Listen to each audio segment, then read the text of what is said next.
जगत में प्रत्येक व्यक्ति को किसी ना किसी प्रकार की निर्बलता अवश्य होती।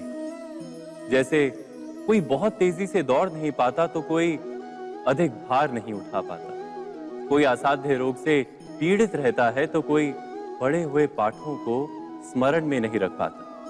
ऐसे अनेकों उदाहरण और भी हैं। क्या आप किसी ऐसे व्यक्ति को जानते हैं जिसे सब कुछ प्राप्त हो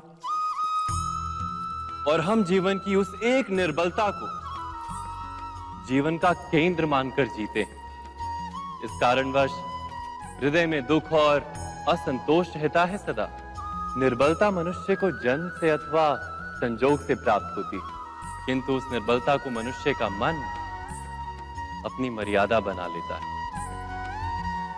किंतु कुछ व्यक्ति ऐसे भी होते हैं जो अपने पुरुषार्थ और श्रम से उस निर्बलता को पराजित कर देते हैं। क्या भेद है उनमें और अन्य लोगों में? क्या आपने कभी विचार किया है?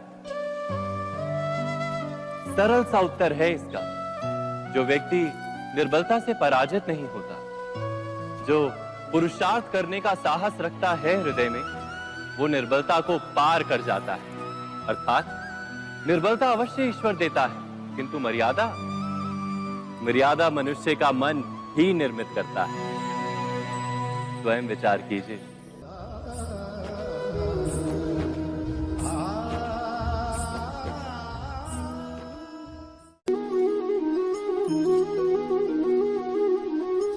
भविष्य का दूसरा नाम है संघर्ष।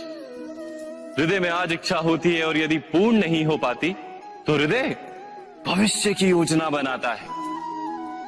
भविष्य में इच्छा पूर्ण होगी ऐसी कल्पना करता रहता है, किंतु जीवन ना तो भविष्य में है ना अतीत में। जीवन तो इस क्षण का नाम, अर्थात इस क्षण का अनुभव ही जीवन का अनुभव। पर हम ये जानते हुए भी इतना सा सत्य समझ नहीं पाते। या तो हम बीते हुए समय के स्मरणों को घेर कर बैठे रहते, या फिर आने वाले समय के लिए हम योजनाएं बनाते रहते हैं और जीवन जीवन बीत जाता है। एक सत्य यदि हम हृदय में उतार लें कि ना हम भविष्य देख सकते हैं, ना ही भविष्य निर्मित कर सकते हैं, हम तो केवल धैर्य और साहस के साथ भविष्य को आलिंगन दे सकते हैं, स्वागत कर सकते हैं भविष्य का। तो क्या जीवन का हर पल जीवन से नहीं भर जाएगा? स्वयं विचार कीजिए।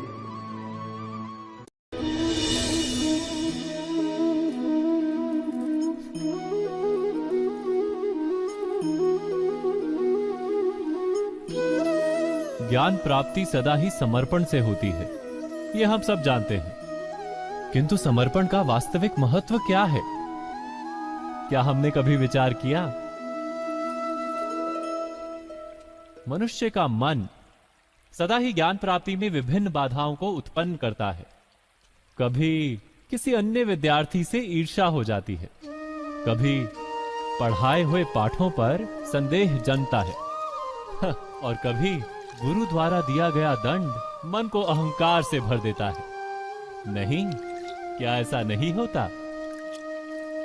न जाने कैसे कैसे विचार मन को भटकाते हैं और मन की इसी अयोग्य स्थिति के कारण हम ज्ञान प्राप्त नहीं कर पाते।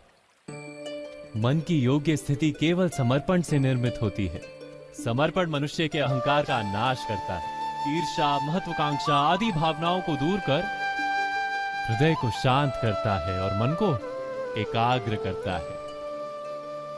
वास्तव में ईश्वर की सृष्टि में ना ज्ञान की मर्यादा है ना ज्ञानियों की। गुरु दत्तात्रेय ने तो गाय और श्वान से भी ज्ञान प्राप्त कर लिया था।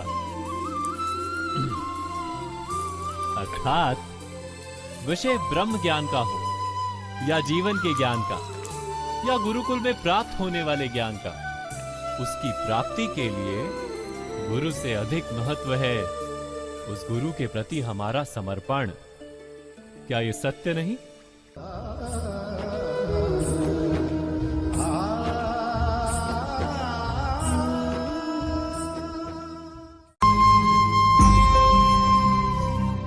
प्रत्येक मनुष्य के जीवन में ऐसा क्षण अवश्य आता है जब सारे स्वप्न, सारी आशाएं, सारे दृश्य ध्वस्त हो जाते हैं। जीवन के सारे आयोजन ही बिखर जाते हैं।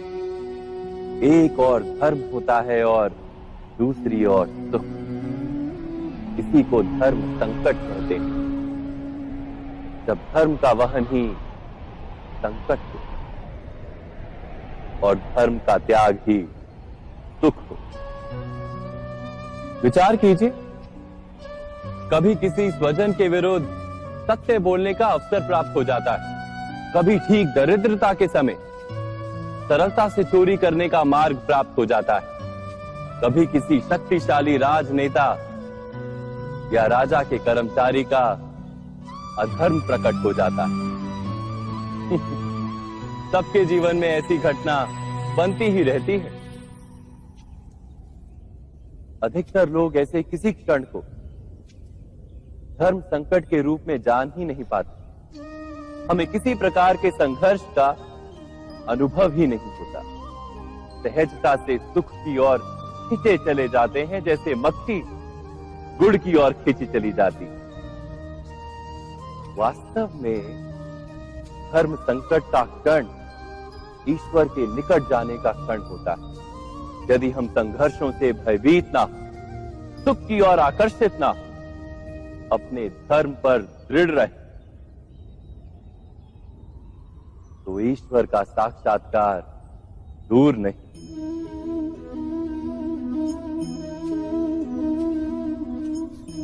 पवन से युद्ध करने वाला पत्ता यदि पेड़ से गिरता है तो भी आकाश की ओर उठता है। पवन से झुकने वाली घास वहीं भूमि पर रह जाती। अर्थात धर्म संकट से यदि हम संकट को ही टाल दें तो सुख तो मिलता है, जीवन बढ़ता है, किंतु क्या चरित्र नहीं टूटता? क्या आत्मा दरिद्र नहीं हो जाती? क्या ईश्वर से अंतर नहीं हो जाता? स्वयं विचार कीजिए। दो व्यक्ति जब निकट आते हैं तो एक दूसरे के लिए सीमाएं और मर्यादाएं निर्मित करने का प्रयत्न अवश्य करते हैं। हम यदि सारे संबंधों पर विचार करें तो देखेंगे कि इन सारे संबंधों का आधार यही सीमाएं हैं जो हम दूसरों के लिए निर्मित करते हैं। और यदि अनजाने में भी कोई अन्य व्यक्ति इन सीमाओं को तोड़ता है तो उसी क्षण हमारा हृदय क्रोध से भर जाता है। इन सीमाओं का वास्तविक रूप क्या है? क्या हमने कभी विचार किया? सीमाओं के द्वारा हम दूसरे व्यक्ति को निर्णय करने की अनुमति नहीं देते। अपना निर्णय उस व्यक्ति पर थोपते, अर्थात किसी की स्वतंत्रता का अस्वीकार करते हैं। और जब स्वतंत्रता का अस्वीकार किया जाता है तो उसका हृदय दुख से भर जाता है। और जब वो सीमाओं को तोड़ता है तो हमारा हृदय क्रोध से भर जाता है। क्या ऐसा नहीं होता?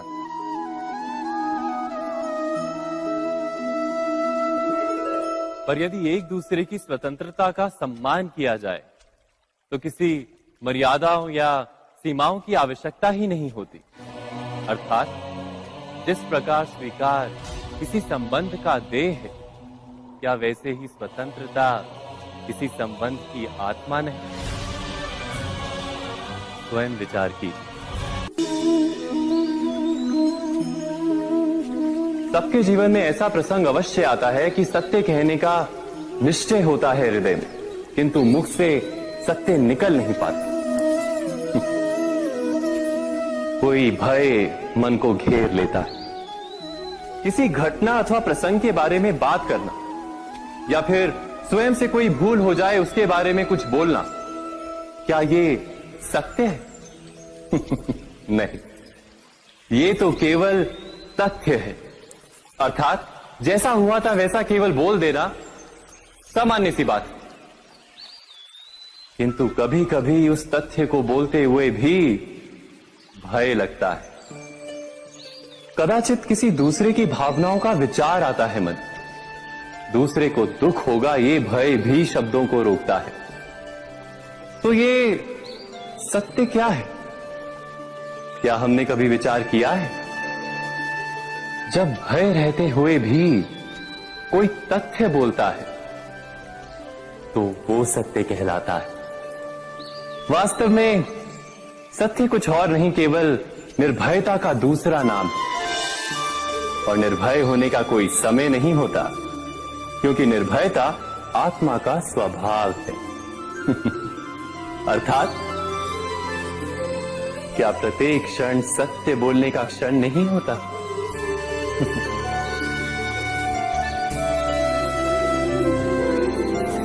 स्वयं विचार कीजिए।